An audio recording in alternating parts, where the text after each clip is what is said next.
Hello, everyone, and thank you so much for joining today's live stream. So this Product People event this week, we wanted to present with you one of the really super interesting topics this week. But before starting, I just want to remind you that you can watch the stream on YouTube, LinkedIn, Facebook, and Twitch. And also a quick reminder that this talk will be recorded. So if you want to share it afterwards with your colleagues or PMs, just head to our YouTube channel. And we will also have a slider running for you to give you some insights and ask questions directly to the speakers. So feel free to scan this code that you see on the slide deck or go to slido.com and put in the code that you can see. We wait a few more seconds to let some more people join. And while we do that, I will just quickly give an overview of today's topic. So today Hasan will be talking about product management skills in the age of AI. I think that's a topic that we're all pretty keen on hearing about. And we will still wait a little bit for some others to join the call. And then in the meantime, I will talk a little bit about myself and Product People and what we actually do here. So my name is Stella. Nice to meet you.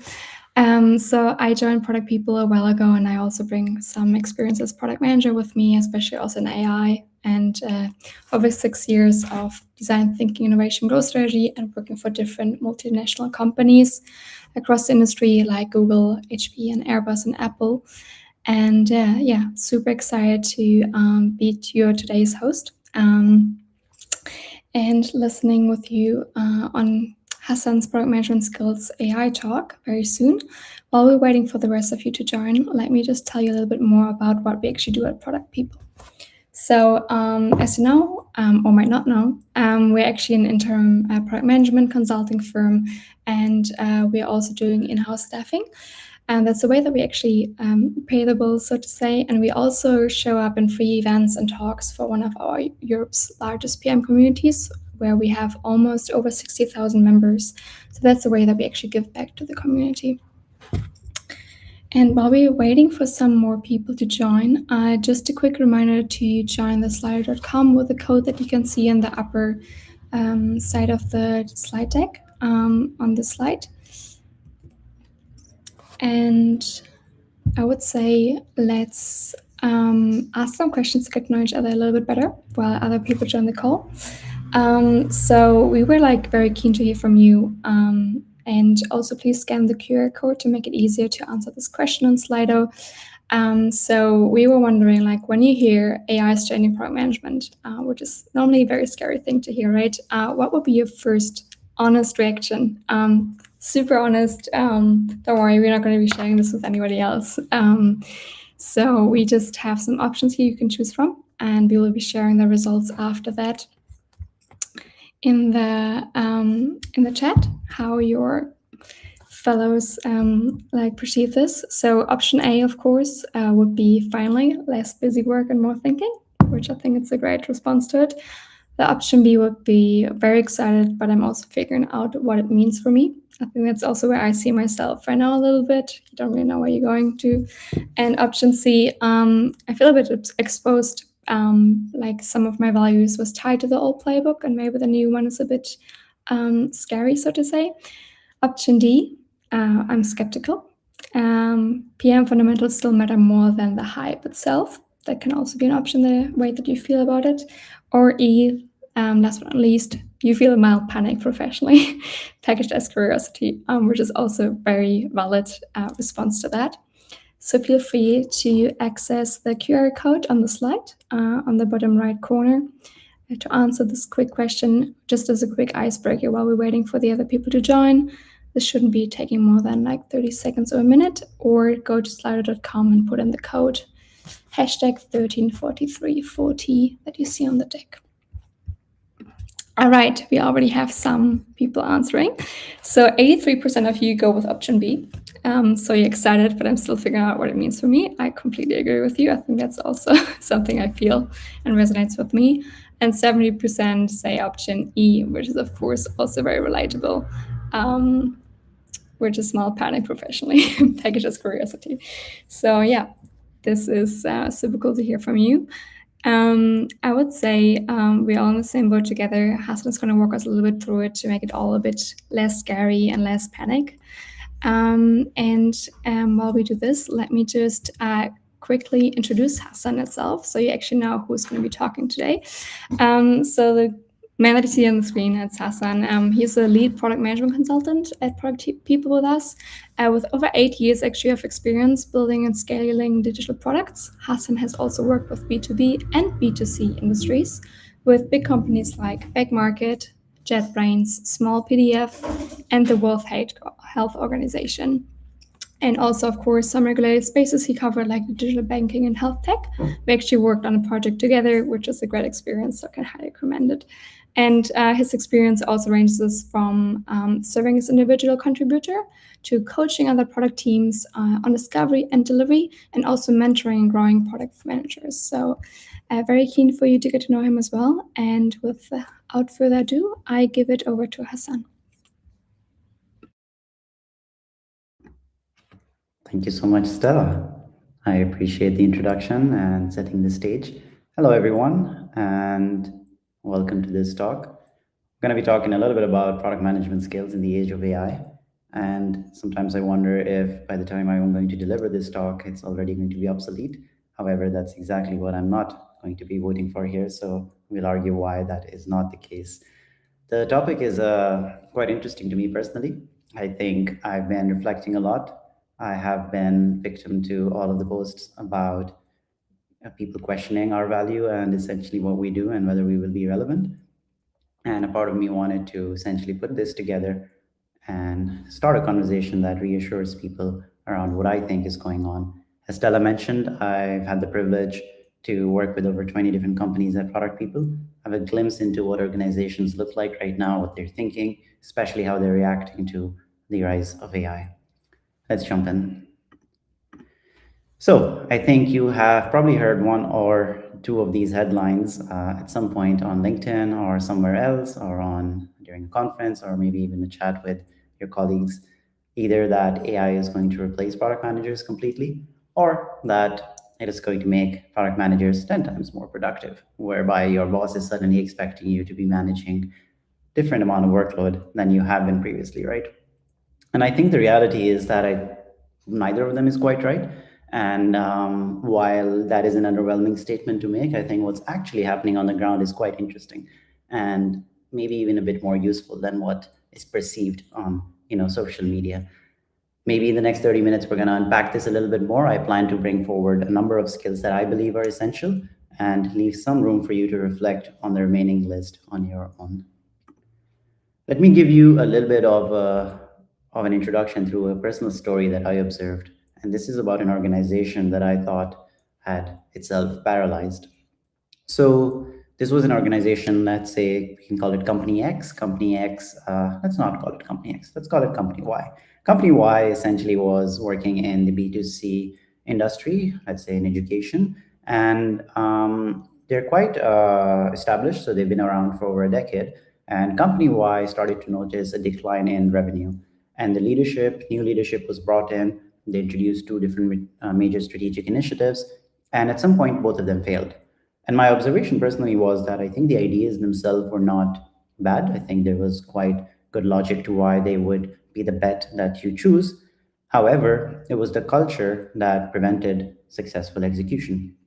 They had extremely talented PMs who were great at research, great at being data driven. They were analyzing all sorts of data. In fact, for an organization, I was impressed with the amount of data they had. And they could make all sorts of cases in terms of preparing some discovery outputs, running user interviews, and essentially thinking about what it is that they should work on. Now, the problem was that the thinking was good, the thinking happened, but there was never a decision on how to move forward from there, what it is that we work on, and how do we actually keep going, right? At some point in company Y, the leadership had to make a tough call. The team was replaced by people who came in to try and move faster. And essentially, what happened is that the new people were, making decisions in a bit more of a faster way. On Monday, they were prototyping with their engineers in collaboration, and on Thursday, they were thinking about testing with someone, right? Similar strategy, different people. What essentially happened is that people who were following a certain type of playbook, which wasn't incorrect, maybe did not fit into that culture that needed to move into the right direction, right? Keep this story in mind because we're going to reference it a number of times later on in this talk, and we're going to base this off, what we're going to be discussing. So what really changes with AI, right? I think in my personal observations, there's a couple things that are worth mentioning here. So for example, I think one of the things that we have to accept is that information has become way more abundant than it was. It's cheap and it's easily accessible. We thought, in the age of social media, information was accessible. In the age of just being digital products, information was accessible. But AI takes this to a whole new level, right? What happens is that essentially you can have LLMs writing documents in seconds that maybe humans needed some time to write. And essentially you're starting to see that the rise of everyone being able to have information at hand is also becoming more common, right? And as a consequence, the bar for looking competent has dropped. And now this does not mean that anyone who is using AI is not competent, but there is a high possibility that there are people who will be able to access information without having any expert opinion or knowledge on that and be able to use that and essentially collaborate or work with you, and these people will be essentially very close to you in many ways, right?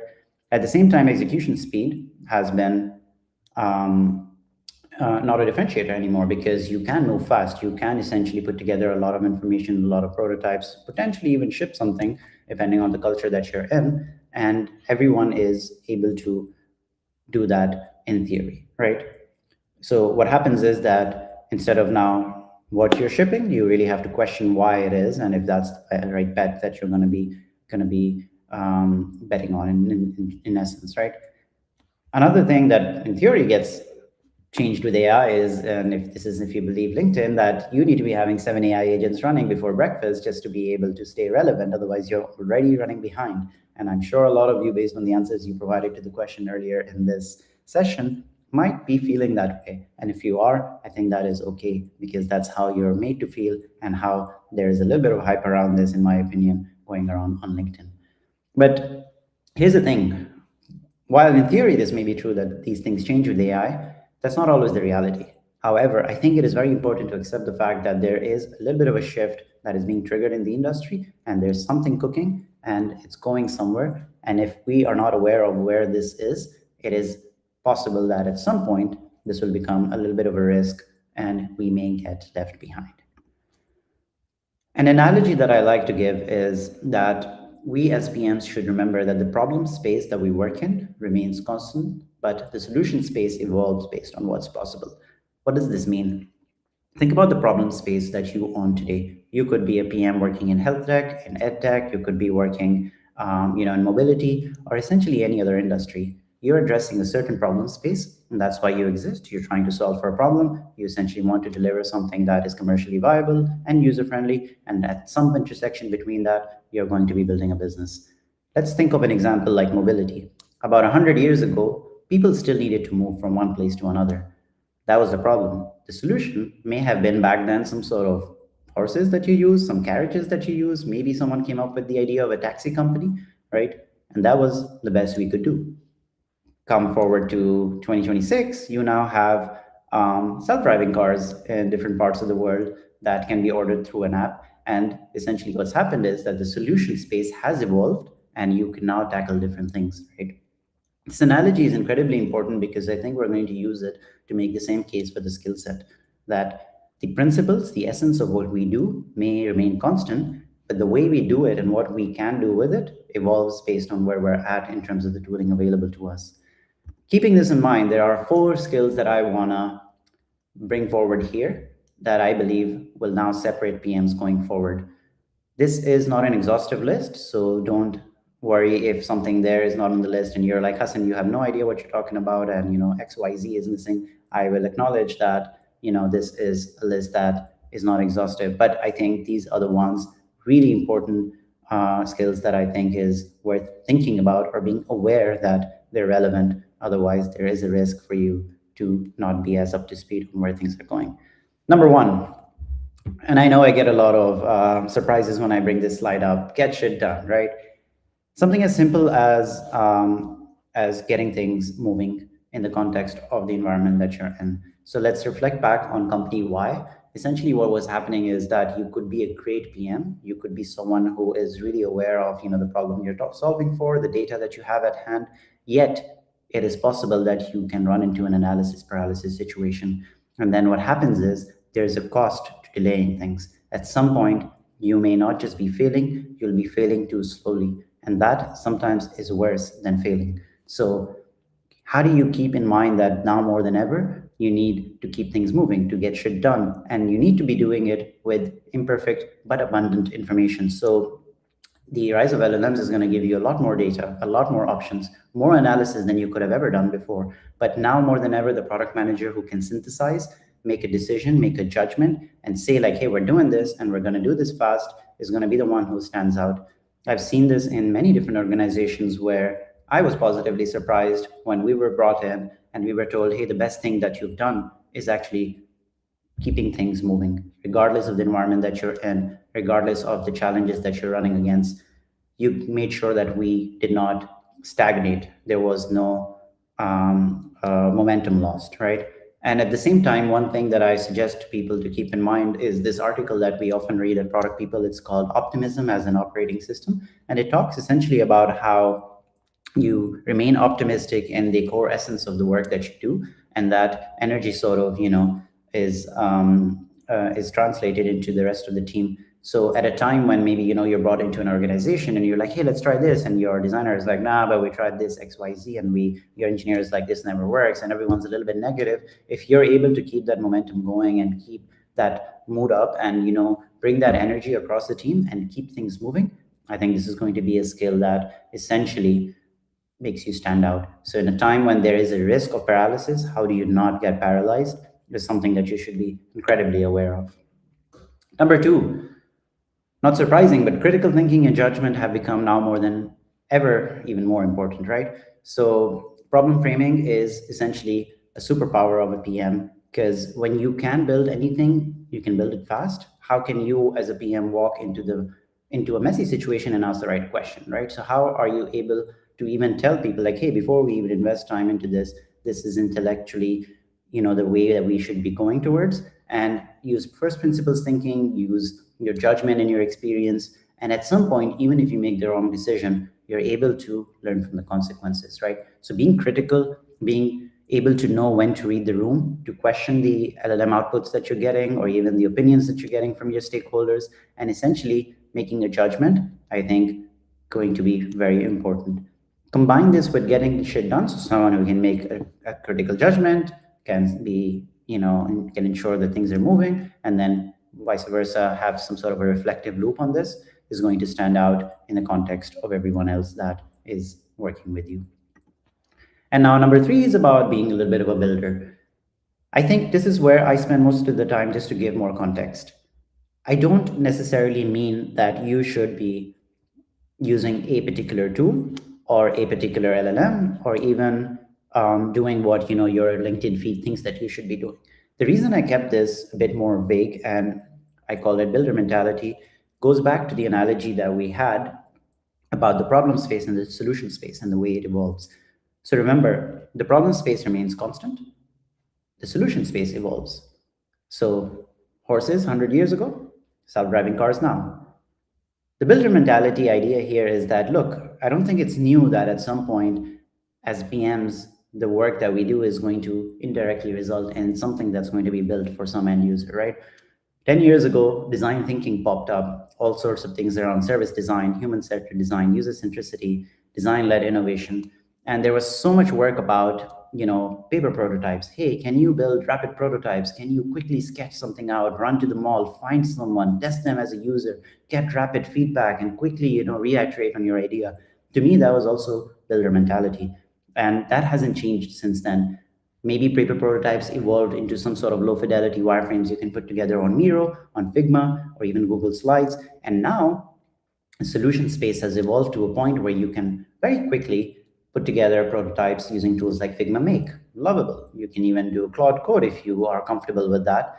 And even some very basic, simple functioning web pages or apps. They may not be production ready because, let's be honest, the work that's happening within LLMs is not going to allow you to become an engineer full on. But you can essentially have artifacts that can be used visually to spark conversations with your team, your stakeholders, or your users. This is one that you should be hyper aware of. If you are still not comfortable being open to the tools that exist to essentially visualize things, then likely that at some point you will run into challenges. So the mentality aspect here is super important. The thinking, just the principle of being open to this as a PM is going to help you stand out in a world where essentially making things has never been more accessible. There can no longer be an excuse to not be a builder. I know many PMs struggle with this in the sense that, hey, we don't have an engineering background. The good news is you don't need an engineering background anymore. You essentially need the openness to explore with some of these tools. And I'm 100% sure that you'll quickly realize it's not as complicated as it looks. Again, you don't need 5 agents working on a code base that is scaling some sort of digital product that someone thinks you should be building. You just need the mentality to convert something that's in your mind into something that quickly can be visualized and to take it from there. The last skill that I think I will reiterate is stakeholder management. And you've heard this one before. And I think what's interesting to say is that this one matters more than ever now and not less. So with the rise of AI, certain skills have been maybe reduced in value, versus others have been enhanced dramatically. So what has been reduced in value? You can argue that maybe documentation is not as interesting anymore. There was a time where you could be PM who would write the most beautiful user story, the most interesting PRD, and all of that would be appreciated. You could have the cleanest backlog, you could run a perfectly well sprint planning meeting, and you know what? You would be exceeding expectations. Times have changed. Those things can now be easily delegated and managed through, LLMs or automations or even other things. But what's more important is the human element of, what we do.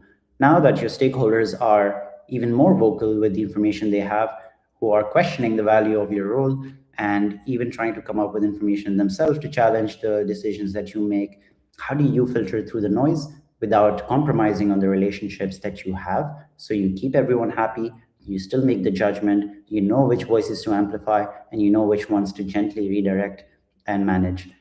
This is fundamentally a human skill. There is a high chance that I believe that AI is not going to ever come for your job if this is what you're working on. And especially when it comes to managing the political and organizational dynamics of your product, I think just the way you deal with stakeholders, this is going to be even more important. How do you keep in mind how to enhance this? How do you essentially reflect on the fact that this is something that you're doing or not doing will be also critical. A little bit of a bonus tip that I would give is a Miroverse template that we have at Product People, which is quite simple. It's called the Power Interest Matrix. You can scan the QR code here to check it out, or you can just search Power Interest Matrix on the Miroverse. And it guides you a little bit on, just mentally using this as a template, as an exercise to think through your stakeholders and who they are and where they lie, just so that you know who to manage closely, who do you want to keep satisfied, who do you want to keep informed, versus maybe just monitor and not do much about. Now, I introduced 4 skills, and I think it's very important to give this caveat that context matters more than any of this list that I have presented. This is not a checklist. So essentially, there's no universal prescription here that suddenly, if you are aware of these, that everything is Gucci. It's not. I think very important is that it'll matter depending on the organization size that you're in, the product type, the industry. Your context will make all the difference. I led a panel in Amsterdam a couple of months ago on a similar topic, after which I was having a conversation and I ran into 2 people at the same time. One guy was like, hey man, I'm a PM, I have Claude running. Claude writes my tickets after my meeting and just creates a ticket. And then my engineer's Claude reads that ticket and raises a PR. I'm good, I'm really ahead of here. And I was like, great, and he's working in a 5-people startup. I spoke to another guy and he was like, you know what, we're still trying to figure out how to get legal approval and governance for a ChatGPT license. And this was essentially, in early 2026, by the time when it's been a couple of years since ChatGPT is out, but they haven't been able to figure out how to get access, because there was a layer of governance, a layer of legal review that made it harder, because this was a 5,000 people organization, right?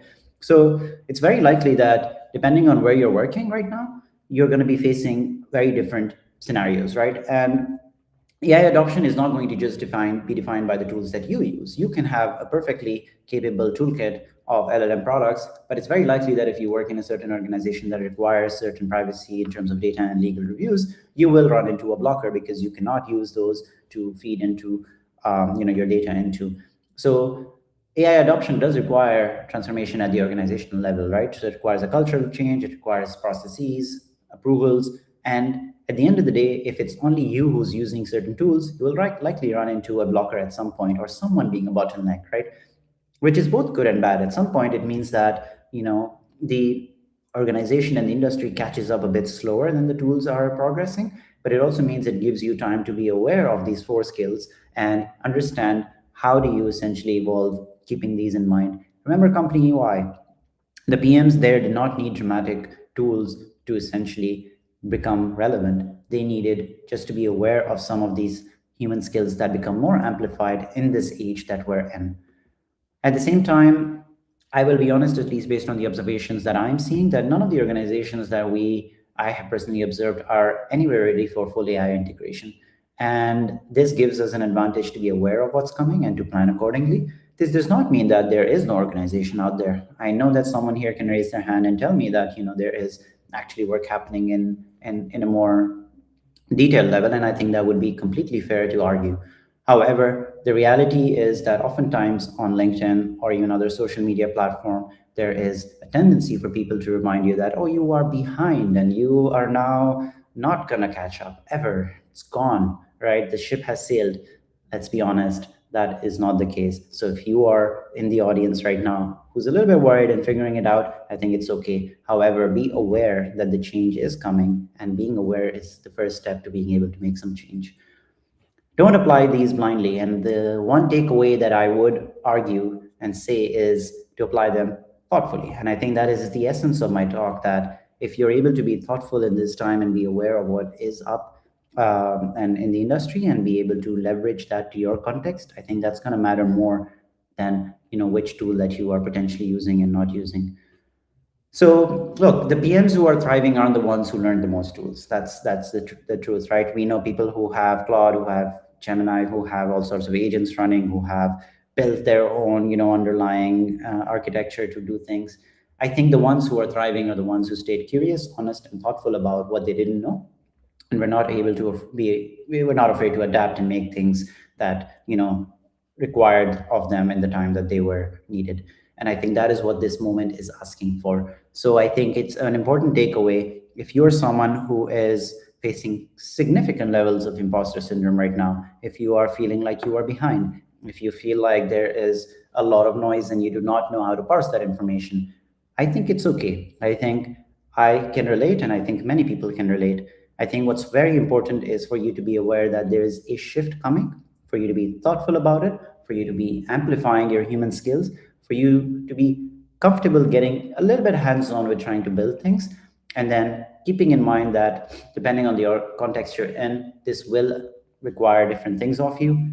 And then if we were to think about company Y again, all that was needed was people to be able to adapt, to keep things moving, to have an understanding of what needs to be done, and not to get stuck in textbook style product management, which says that in theory, yes, you do need to be user centric, you do need information, but at what point does the cost of doing more of the textbook stuff outweigh the cost of what you need to essentially deliver value at the end of the day?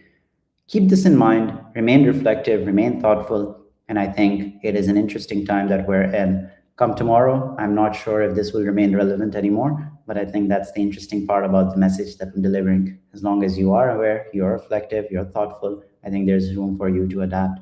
PMs have always had to adapt. I think PMs are some of the most adaptable people I know. So I think for a moment, if you're worried, pause, think about that. Remember that you have got here so far with the work that you've done. And I think that's what maybe is a motivation to keep going. Something to think about. What do you think matters most right now? Happy to hear in the form of questions, comments in the chat, and we can take it from there. Just a reminder that this is my LinkedIn. I appreciate you for listening and for your time, and I would love to connect. We are also hiring at Product People, but I'm sure Stella will tell you a lot more about that shortly. Thank you so much.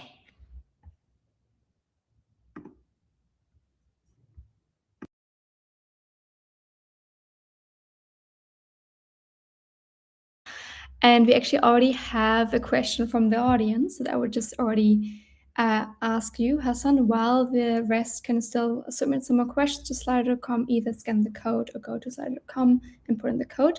So one person asked, how would you advise someone transitioning into an APM role from a non-traditional big firm like a fashion, where the skills are transferable but not immediately obvious?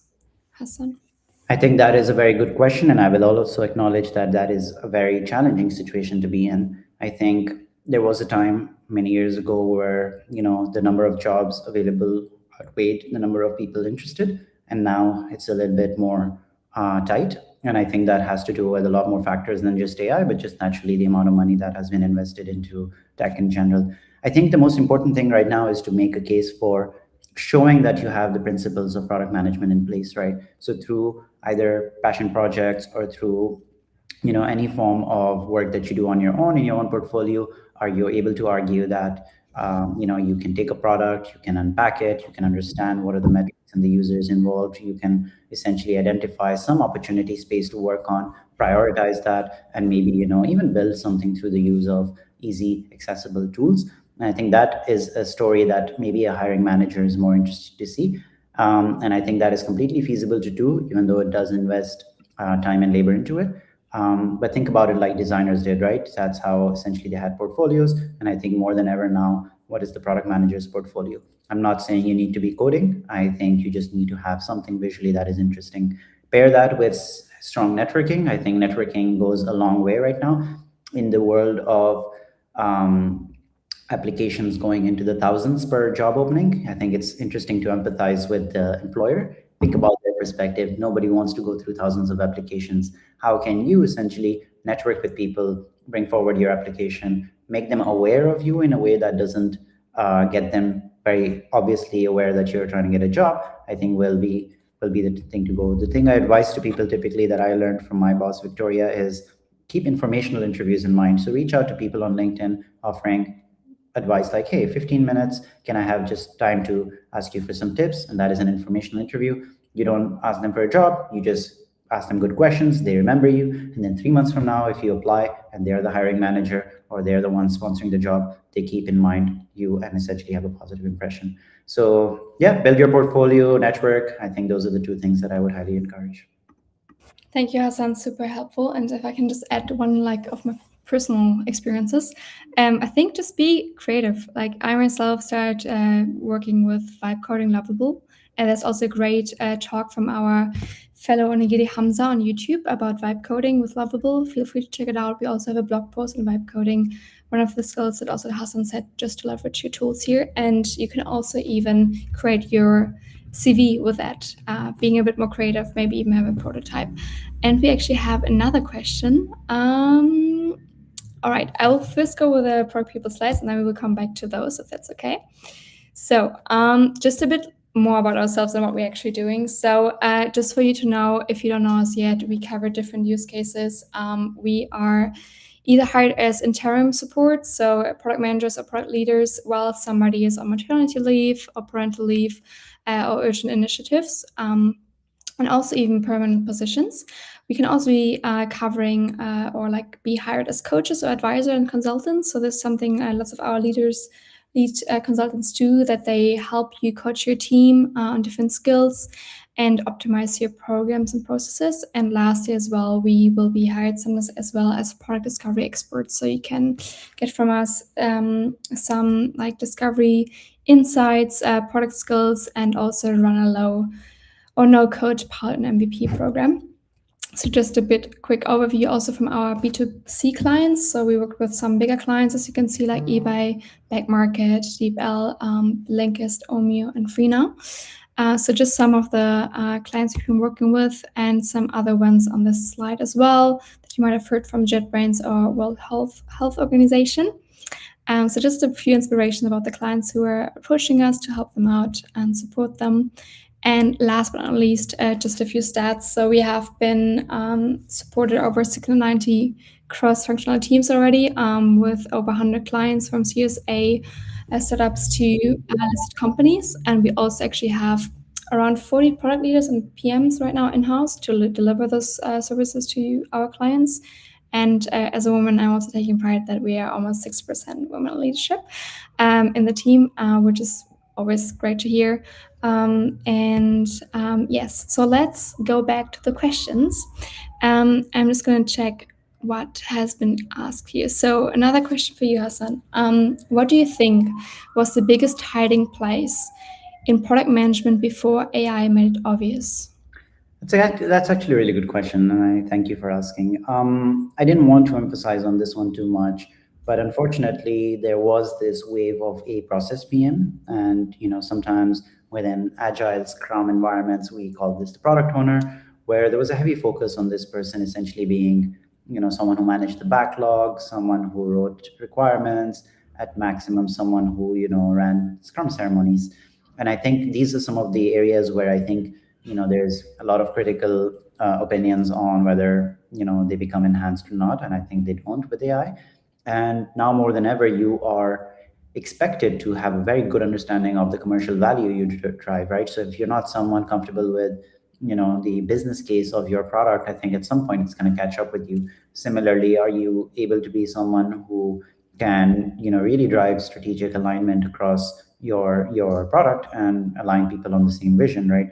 So I think the process PM, a little bit of that textbook PM area, they started to get a bit more challenged when the rise of COVID happened as well, with the lack of money in the industry. But I think it really got wiped out with the AI rise, right? So I think this is one. I think if you are someone who's working in this space, again, I don't mean to scare you. I just say that there's room for you to now rethink where the value of your time can potentially go. I think you're likely very smart and can do even more impactful things, and I think that's where it's worth reflecting on. Yeah. Great summary, Hassan. I think that's very true what you've been sharing with the audience as well. And I think on that note, it's also something I think that lots of us have been wondering around. Another question from the audience is, where do you draw the line between using AI to sharpen your thinking and using AI to avoid thinking? That's such a good one. I Classic. think, look, you at the end of the day have to decide who is in control, right? And I think this is the case with any of the new technological developments that happen. You have the agency to either resort to AI for every little thing that you want to do and avoid thinking, or use it as an incredibly powerful sparring partner or supporting partner or an assistant to help enhance the work that you do. And I think if you're someone who's able to unpack the value that you bring and the value that you're capable of bringing, you'll be able to answer this question. Because if you believe that it's very important for you to be handwriting your meeting notes, and that's the value that you're capable of bringing, then I think it's a separate conversation. But this is something that you can maybe delegate to AI and think about really what is the value of your time, right? I think this one is one that people will fall for dramatically. It has also been the case with social media, right? Enough studies talking about how we now need tweets or some sort of 1 minute reels to understand information, at a time when there was moments where we would read entire books, right? It's all up to you how you keep your mental capacity trained. The same way we go to the gym to keep our physical well-being in shape, this is the same way you would reflect on your mental muscle and how much prone it is to AI. So I would keep that one in mind. Thank you, Hassan, for sharing. We have lots of more questions. It's great to see so much reaction from the audience and interest as well in the topic. Another question from the audience. What's one human skill, Hassan, you think PMs overestimate and one they underestimate? Overestimate and underestimate. I assume this would be synonymous with overrate and underrate. I think one skill that people, I think nowadays, depending on the context you're in, PMs overrate sometimes discovery. And I think there is a tendency to really perfect the discovery side of things before even trying to build something, right? So getting stuck in this loop, like really the user should need this 100% and all of the data should align. And I think that's where the trap of, just going in this loop of trying to discover the perfect solution and opportunity comes. And I think one skill that they underestimate is likely, for me, the stakeholder management side of things. I think at some point this catches up to you in ways that you do not expect. The people around you and the people that you need to influence, there was always this opinion that the PM is going to influence without authority. And I think this influence cannot happen unless you have really strong stakeholder management skills. So the human people side of this, I think, is incredibly important, that I think PMs end up underrating, that I would recommend keeping in mind too. Yeah, good call. Thank you, Hassan. Another question from the audience. What's the first sign that a PM is thriving in this new era rather than just adapting cosmetically? That you've I seen? think it's, yeah, this is also a very good question. It's essentially not taking things at face value.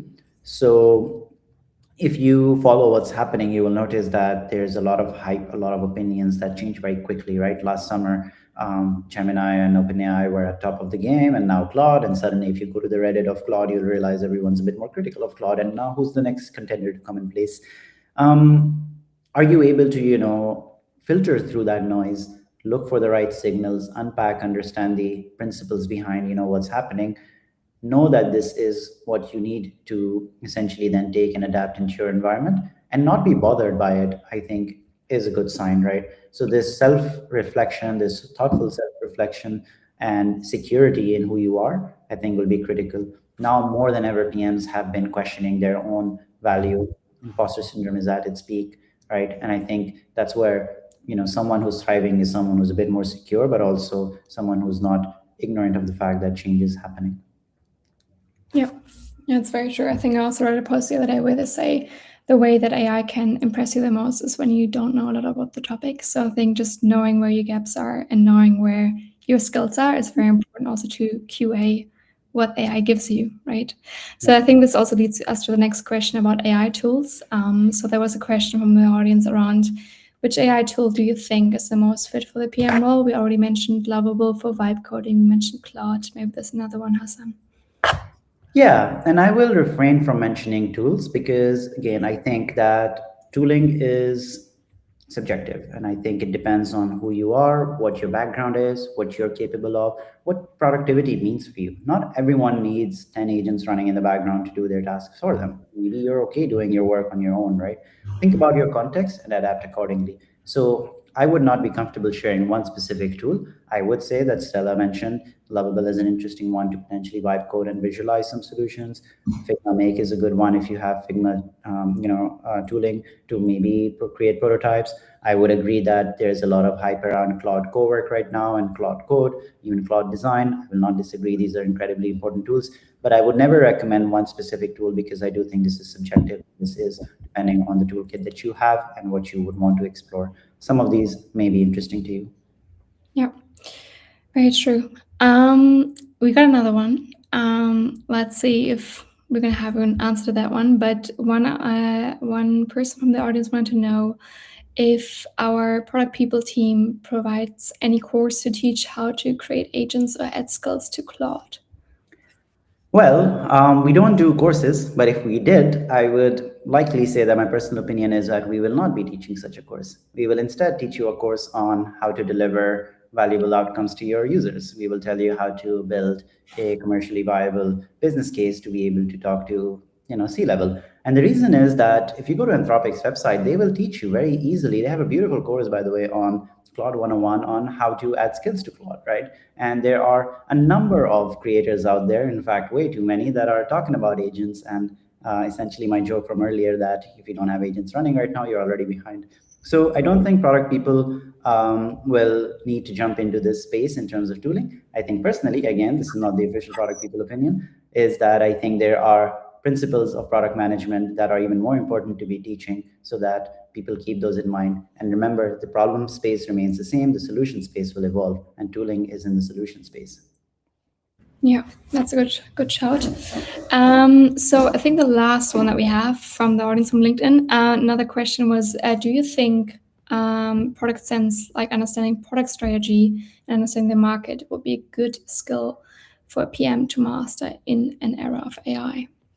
That's actually a good question. I think in general product sense, I 100% agree that will be relevant. I think what would be not as relevant is having very detailed domain knowledge. So there was a time when you needed 10 years in the same industry to be able to be effective. Maybe that has been challenged with the rise of information being abundant. I do think that right now more than ever, making strategic judgments and having a sense of using product thinking on what you would do in a market would be important, and that is, I think, in line with the human skills that I mentioned. So in the rise of AI, I think those get amplified. So I personally think, yes, it's important to have product sense. I don't think it's incredibly important to have domain knowledge to be able to be successful in an industry. Thank you so much, Hasan. And also thank you for the audience for all those amazing questions. So I think with that, we can almost wrap up today's talk. Just a quick last slide as well, that we are hiring at the moment. So if you want to discover and deliver great products faster, and want work on hands-on projects, feel free to check out the slide and the QR code. And also feel free to subscribe to our newsletter, then you will always get first-hand on news on any blog posts or live streams that are happening next. And we will also be making you aware of any other YouTube blogs and live streams that have been published already. So I think it's always amazing to see. So on that note, our next live stream will be on May 5th at 5 o'clock as well, CET. By the Serkan Tirek, head of product at Quantinum, and he will be talking about a product leader's guide to creating non-generic AI tools. So we're going down the pathway of AI and understanding how we can best leverage that skill as a PM. And very excited to see you on the next live stream. Thank you very much. Thank you.